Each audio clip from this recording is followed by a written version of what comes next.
Hey everybody, welcome back to another fantastic episode of Ready to Die Fighting. I'm Chris, and today I wanted to show you how I laminate maps for our little adventures and hiking, and we're learning how to read maps and use compasses and all that type of stuff. And so having them laminated, especially when working with kids who drop things and stuff like that, just makes them a little bit more durable, makes them waterproof, makes it so that you can write on them with grease pencils and easily erase, and it just makes the maps nicer. So let's get started on that. Before we do, if you enjoy this type of content, like and subscribe, hit that notification bell. Thanks. So this is a pretty easy and cheap little project. Realistically, I don't even know if it warrants a video, but here we are because I make videos. So what you're going to need is some contact paper or something similar. I'm using the brand Contact, but other companies make it. I went with larger size rolls. These are 18 inches wide and I think like 20 feet long. And that way, if I'm printing, say, 11 by 17 or, bigger maps like that, I can do that easily. This also enables me to do 2 maps at once, which is, saves you a little bit of time. So that's what I recommend. You also need some scissors to cut the contact paper. And if you want to be fancy, get yourself some sort of straight edge, a razor blade or X-Acto knife. Either one works, whichever one you're more comfortable with. I couldn't find my X-Acto knife, so I'll just use this. And then this is a self-healing cutting mat from my art school days. It's really nice because it's got grid marks to make things easier to cut nice and straight, and you don't mar up your table or anything. It's just kind of a nice thing to have if you do a lot of cutting and whatnot, which I don't so much anymore, but it's a nice thing to have. And then of course you need some maps, and I got these from Caltopo. This is a great, fantastic free website. They do have a paid version that allows you to print out bigger maps and save your maps and things like that, but you can make your own custom topographical maps. You can put markers and highlight trails, and I like to mark where I'm going to park the car, all sorts of stuff. And so these have been absolutely fantastic, and I'll do a tutorial or review or something like that on that website at some point here. But that's basically all you need. So I already cut these to size just in the interest of saving a little bit of time on this video. And oh man, I probably should have already peeled this, because that is the hard part for me, is peeling this backing off. If you can do that, then everything else is easy. Let me see if I can do this without wasting too much of you fine people's time. One of these days I'll get good at this. One day. But not today.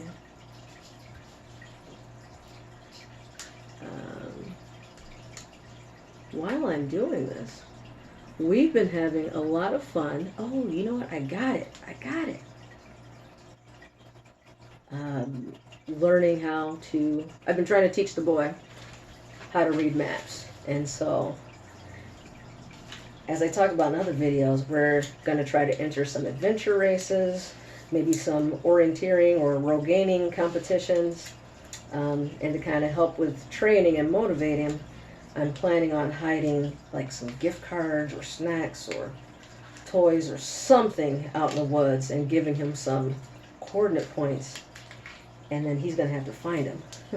We're not there yet, but he is learning how to use his grid reader. He's learning about longitude and latitude and UTM grids and things like that. And we have gone on a couple short little hiking trips to familiar parks, trying to find specific locations. The first time we were able to find the coordinates that I laid out. The second time we were looking for this pump track that seems to be hidden in the woods. It's a mountain biking pump track, and they're really fun. If you're not familiar with those, it's basically kind of like, it's almost like a little roller coaster for your bike. You usually have like a lot of little hills and curves, and they're just a lot of fun. It's a training thing to get, have you improve your mountain biking skills, but they're a ton of fun just to play on. And so you're trying to find one that was apparently hidden in the woods, and we never found it. And I wonder, I even used my cell phone eventually, my Google GPS, and we never found it. So I don't know if it's just like, I don't know if it's actually there or not. I'll show you guys on the map. It's supposed to be, we're going to try it again, see if we can find this place. It's supposed to be right there where that mark is. So we were walking all around this area, but yeah, couldn't find it.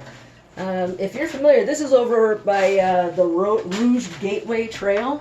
If you live in the Detroit area, this is by Henry Ford College, and there's a golf course. It's right off of Ford Road. If you're familiar with that pump track, let me know if it exists and or what, because we were walking all over the place, and I don't know. So yeah, so now I always start with the front, like the ink side, and you want to make sure your paper's clean, make sure your hands are clean, and just stick it on there. And I try to do it close to the edge as I reasonably can. You want to leave some space. And if there's a lot of static and stuff, the paper can kind of jump up at you. That doesn't seem to be the issue right now, but that has happened before. And this is one of those things where sometimes you just got to be brave and just commit to it. So that's one of those cases. But if you're not having that issue with the static, then go ahead and take your time. And because sometimes you really just have to just kind of line it up like that and just drop it on. Oh, and I went crooked. I went so crooked there. Let's see if I can fix it. I might be able to. I might be able to. I usually don't like to peel it up on the ink side. On the back, I've had no issue peeling it off, but on the front, I've actually never done this. So let's see if some of the ink comes off with it or anything. Actually, it looks like it's doing fine. This particular paper seems to do really well with this stuff to let me like reposition if I mess up. So mess ups are not the end of the world, as you can see.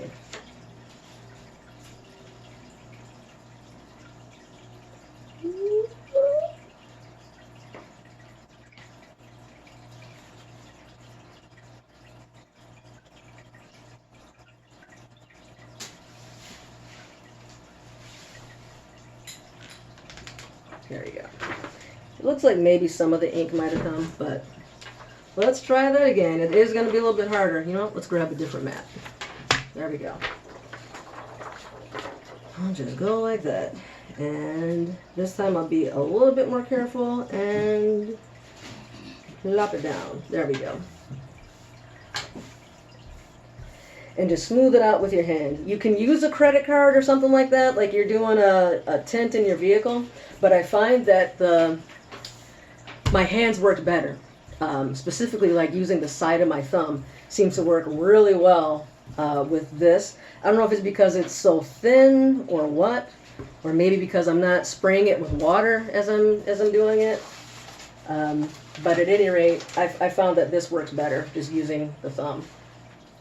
Otherwise, I was just kind of like, almost like ironing in the wrinkles as opposed to pushing the air bubbles out. Oh, let's see if I can do this one quick again. Relatively quickly.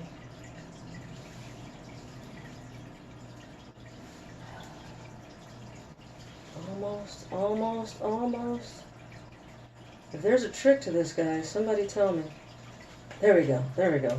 That was pretty fast for me, anyways. It usually takes me a lot longer. All right, so I'm just gonna move some of this stuff out of the way a little bit, give myself some room. Now this is where it gets a little bit scary. Getting the other side, because it's like, oh man, we're getting there. And you do want to get both sides, otherwise it's not actually waterproof.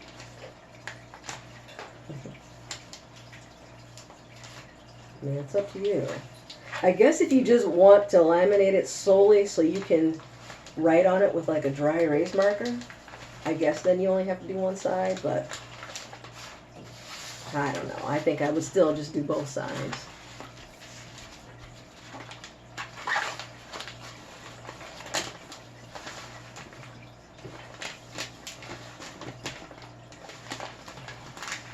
And as long as your hands are clean and everything, I haven't really run into much issue with touching the adhesive side with it causing any problems. Not to say that it would never cause any issues, but personally, I have not run into any problems with it.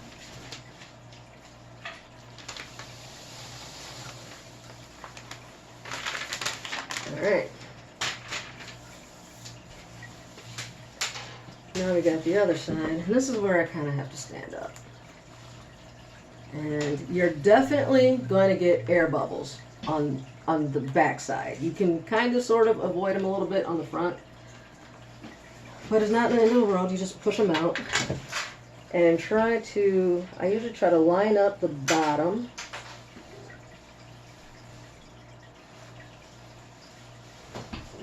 and let it just kind of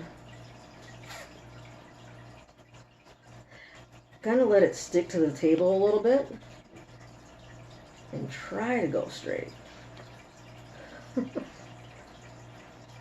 Because it peels off his table, no problem. But that just kind of helped me stabilize it and kind of test it out, make sure I'm not going too crooked.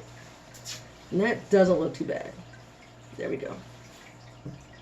And now, just so, like that bottom edge, like I leave a little bit just at the bottom to let it stick to the table to kind of hold things stable. And see, it just popped off as I was positioning things. And so now, just kind of smooth things out, kind of go from the center out. If you get some really big wrinkles or bubbles, you can always separate it a little bit. Just peel it back some, let those air bubbles out, and reposition a little. That's not a big deal. Just do it carefully. Like that.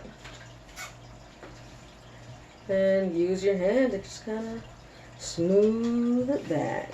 Get all these bubbles out. And this works pretty well. I'm just using my hand like that.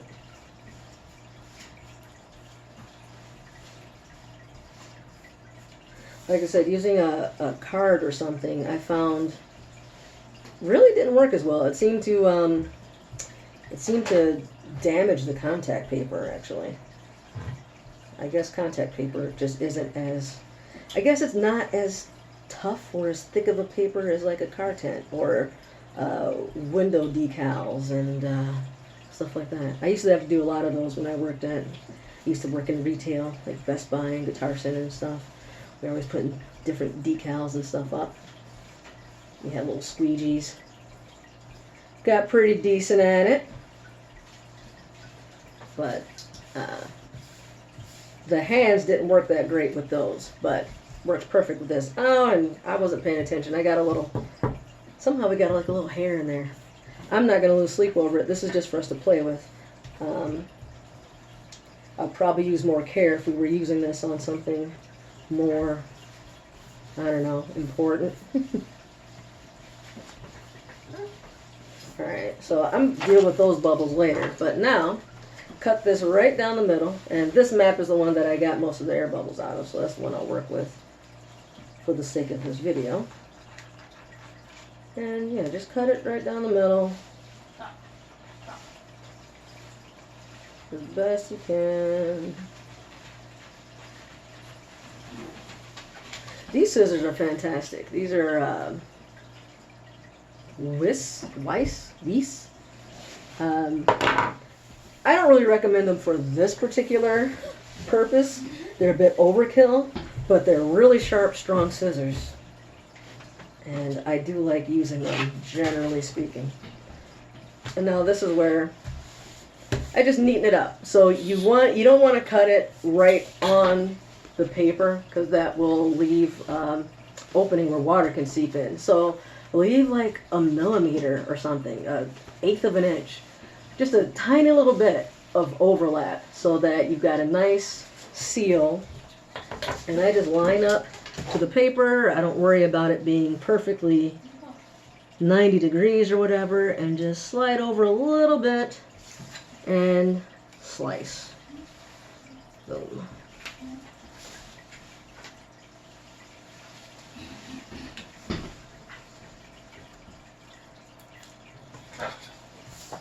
And spin it, do the other side, and you'll be able to see where there's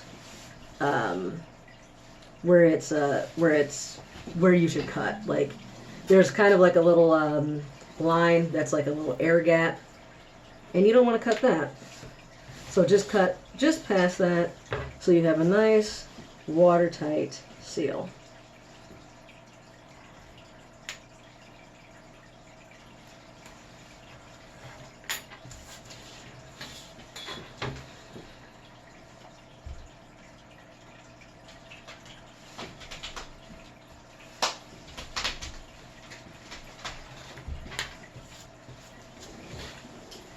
And there we go.